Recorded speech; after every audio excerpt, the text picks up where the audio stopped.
जब गैर धोखा देते हैं तो इंसान एक बार के लिए संभल जाता है, मुस्कुराकर आगे बढ़ जाता है और सोचता है कि चलो दुनियादारी है, ऐसा तो होता ही रहता है।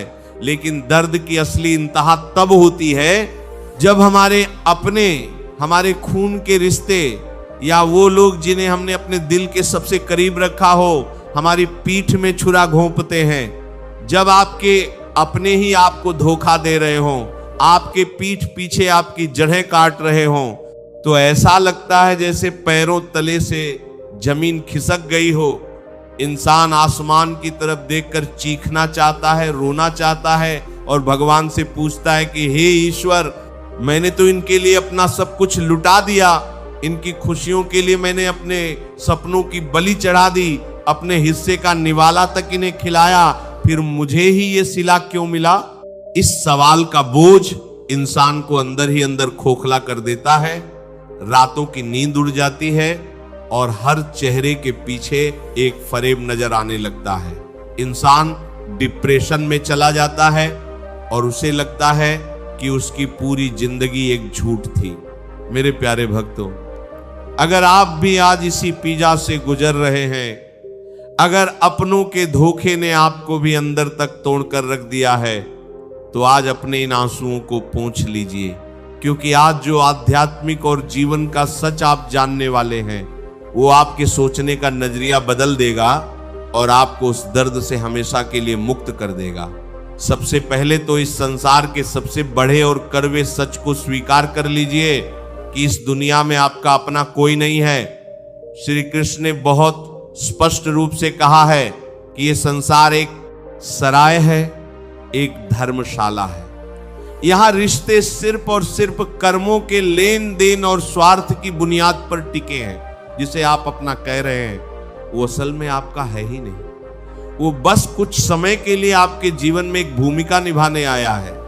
जब तक उस इंसान का स्वार्थ आपसे जुड़ा है, जब तक आप उसके काम आ रहे हैं, जब तक आप उसकी हर सही गलत बात मान रहे हैं, तब तक आप उसके लिए दुनिया के सबसे अच्छे इंसान हैं। लेकिन जिस दिन आपने उसकी हां में हां मिलाना बंद कर दिया, जिस दिन आपने अपने आत्मसम्मान के लिए आवाज उठाई, या जिस दिन आप उनके किसी मतलब के नहीं रहे, उसी दिन वो आपका असली मूल्य आपको बता देंगे। आपकी सालों की अच्छाई, आपका त्याग, आपकी सेवा, सब कुछ एक पल में भुला दिया जाएगा। यही कलयुग का सबसे नंगा सच है। इसीलिए जब कोई अपना आपको धोखा दे तो ये मत सोचिए कि आपके साथ कुछ बहुत अनोखा या गलत हो गया है, बल्कि यह सोचिए कि भगवान ने बहुत सही समय पर उस इंसान के चेहरे से मुखौटा हटा दिया। धोखा कभी भी अचानक नहीं मिलता। यह भगवान का एक तरीका है आपको उस मोह की नींद से जगाने का, जिसमें आप सोए हुए थे।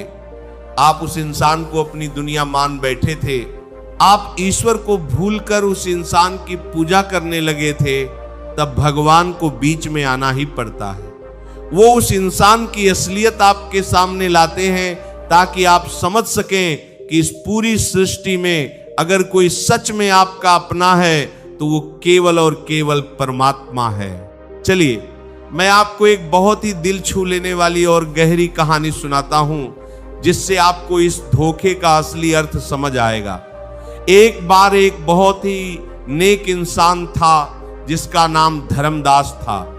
धर्मदास के पास धन दौलत की कोई कमी नहीं थी, लेकिन उससे भी बड़ा उसका दिल था। उसके 3 भाई थे जिनसे वो अपनी जान से भी ज्यादा प्यार करता था। धर्मदास ने अपनी सारी संपत्ति, अपना व्यापार, सब कुछ अपने भाइयों के नाम कर रखा था। भाइयों के बच्चों को उसने अपने बच्चों की तरह पाला। जो भी वो मांगते धर्मदास बिना सोचे समझे उन्हें दे देता। उसने कभी अपने लिए कुछ नहीं जोड़ा, क्योंकि उसका मानना था कि मेरे भाई ही मेरी असली दौलत है। लेकिन समय का पहिया घूमा। किस्मत ने ऐसी करवट ली कि धर्मदास एक भयानक बीमारी का शिकार हो गया। उसका व्यापार ठप पड़ गया। उसे इलाज के लिए बहुत पैसों की जरूरत थी। उसे पूरा यकीन था कि जिन भाइयों के लिए उसने अपना पूरा जीवन न्योछावर कर दिया, वो उसे कुछ नहीं होने देंगे। जब धर्मदास ने अपने भाइयों से मदद मांगी तो उन भाइयों ने साफ मुंह फेर लिया। उन्होंने कहा कि हमारे पास तुम्हें देने के लिए कुछ नहीं है।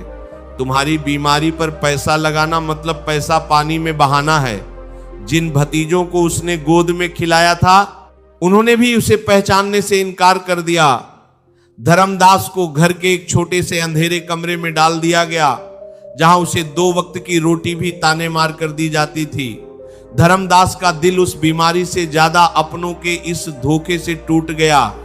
एक रात जब उसे लगा कि अब वो नहीं जी पाएगा, वो चुपचाप घर से निकला और गांव के बाहर एक नदी में कूदकर अपनी जान देने के लिए चला गया। नदी के किनारे उसे एक बहुत ही सिद्ध संत मिले। संत ने धर्मदास को रोते हुए देखा और उसका हाथ पकड़ लिया। संत ने पूछा, बेटा ऐसी क्या विपदा आ गई कि तू भगवान का दिया हुआ ये अनमोल जीवन खत्म करने जा रहा है? धर्मदास ने रोते हुए अपनों के धोखे की सारी कहानी सुना दी। उसने कहा, महाराज मैंने जिनके लिए सब कुछ लुटा दिया उन्होंने ही मुझे लात मार दी। मैं अब ये दर्द नहीं सह सकता। संत मुस्कुराए और उन्होंने एक ऐसी बात कही जिसने धर्मदास का पूरा जीवन बदल दिया। संत ने कहा, बेटा तू रो क्यों रहा है? तूने क्या खोया है? तूने तो उन्हें खोया है जो तेरे थे ही नहीं, जो तेरे सच्चे थे ही नहीं। लेकिन सोच उन्होंने क्या खोया है। उन्होंने उसे खोया है जो पूरी तरह से उनका अपना था, जो उनके लिए जान दे सकता था। नुकसान तेरा नहीं उनका हुआ है। संत ने आगे कहा, तूने जो कुछ भी उनके लिए किया वो तेरा कर्म था, तेरा कर्म अच्छा था, लेकिन उन्होंने जो तेरे साथ किया वो उनका कर्म है। तू उनके बुरे कर्मों की वजह से अपने अच्छे कर्मों का फल क्यों नष्ट कर रहा है?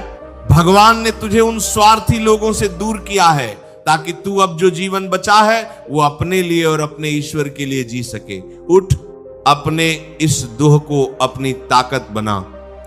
धर्मदास की आंखों पर पड़ी मोह की पट्टी खुल गई। उसने एक नई शुरुआत की, दिन रात मेहनत की और भगवान की कृपा से वो फिर से एक बहुत बड़ा और संपन्न व्यापारी बन गया। उधर उसके भाइयों का व्यापार उनके घमंड और आपसी झग्गों की वजह से पूरी तरह डूब गया। वो दाने दाने को मोहताज हो गए। प्यारे भक्तों, यह कहानी हमें जीवन का सबसे बड़ा सबक देती है। जब अपने आप को धोखा दें तो उनसे लड़ने मत जाओ, उनसे बदला लेने की आग में खुद को मत जलाओ, क्योंकि अगर आप कीचड़ में पत्थर मारोगे तो छींटे आपके ऊपर ही आएंगे। बदला लेने की भावना आपको उन्हीं के स्तर पर गिरा देगी। आपको बस इतना करना है कि खुद को शांत रखना है और उस रिश्ते से चुपचाप किनारे हो जाना है।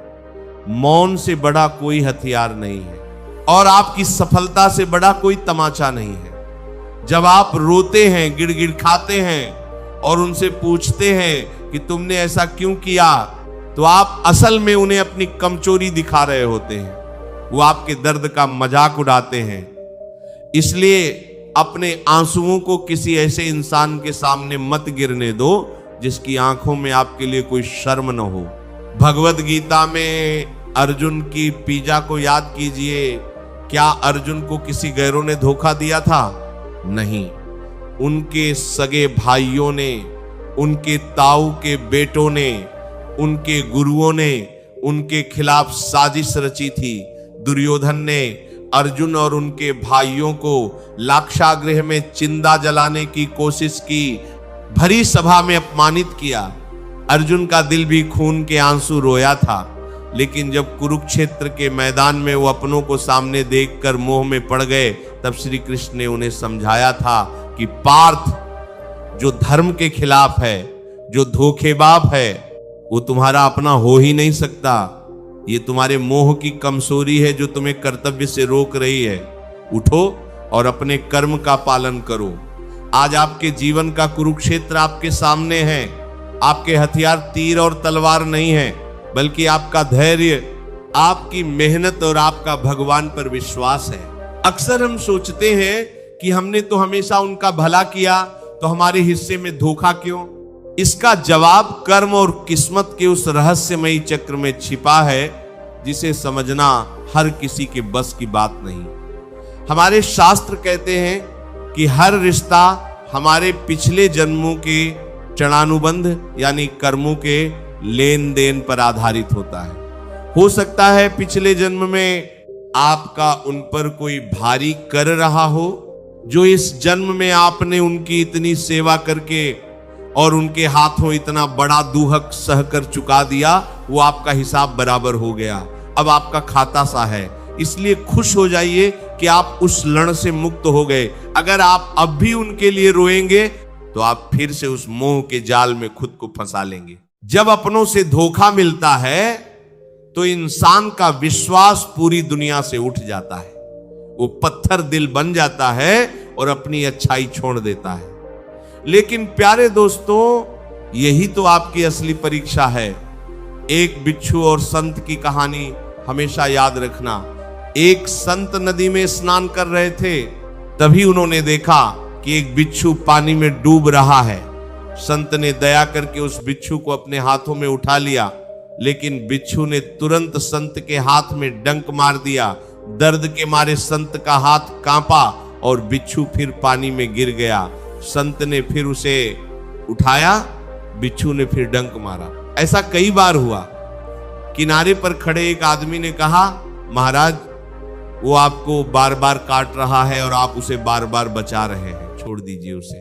संत ने शांत स्वर में जवाब दिया, बेटा जब एक कीजा होकर अपनी डंक मारने की फितरत नहीं छोड़ रहा, तो मैं एक इंसान और संत होकर अपनी बचाने की फितरत, अपनी अच्छाई क्यों छोड़ दूं?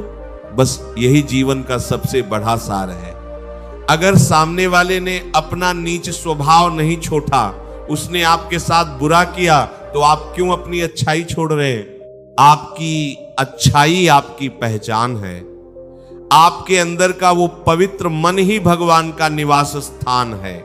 लेकिन हां, अच्छाई का मतलब बेवकूफी बिल्कुल नहीं है। जिसने आपका विश्वास तोड़ा है, उसे मन से माफ जरूर कर दीजिए।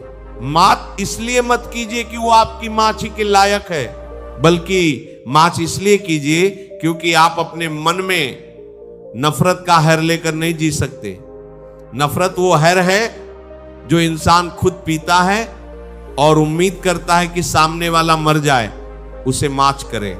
लेकिन एक सुरक्षित दूरी बना लें, उसे दोबारा कभी वो मौका न दें कि वो आपके दिल के उस हिस्से तक पहुंच सके जहां वो आपको फिर से चोट पहुंचा सके।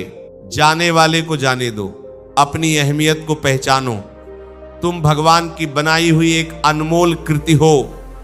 तुम्हारे आंसुओं की कीमत वो धोखेबाज लोग नहीं समझ सकते।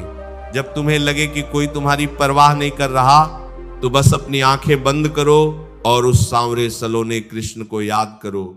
वो हमेशा तुम्हारी प्रतीक्षा कर रहा है। वो कहता है, तू एक कदम मेरी तरफ बढ़ा, मैं 100 कदम तेरी तरफ बढ़ाऊंगा। तूने दुनिया पर बहुत भरोसा कर लिया, अब एक बार मुझ पर भरोसा करके देख। सभी दुखों का एकमात्र उपाय है नाम जप। बस एक काउंटर ले लीजिए और राधा राधा कृष्ण कृष्ण जाप कीजिए। हमारे शिष्य डिस्क्रिप्शन में इसका लिंक डाल देंगे, वहां से आप खरीद सकते हैं। अगर ये वीडियो आपको अच्छा लगा हो तो वीडियो को लाइक करके चैनल को सब्सक्राइब जरूर करें और कमेंट में राधे राधे जरूर लिखें। ये वीडियो अपने दोस्तों परिवारजनों के साथ शेयर जरूर करें। मिलते हैं किसी और वीडियो में, तब तक के लिए राधे राधे।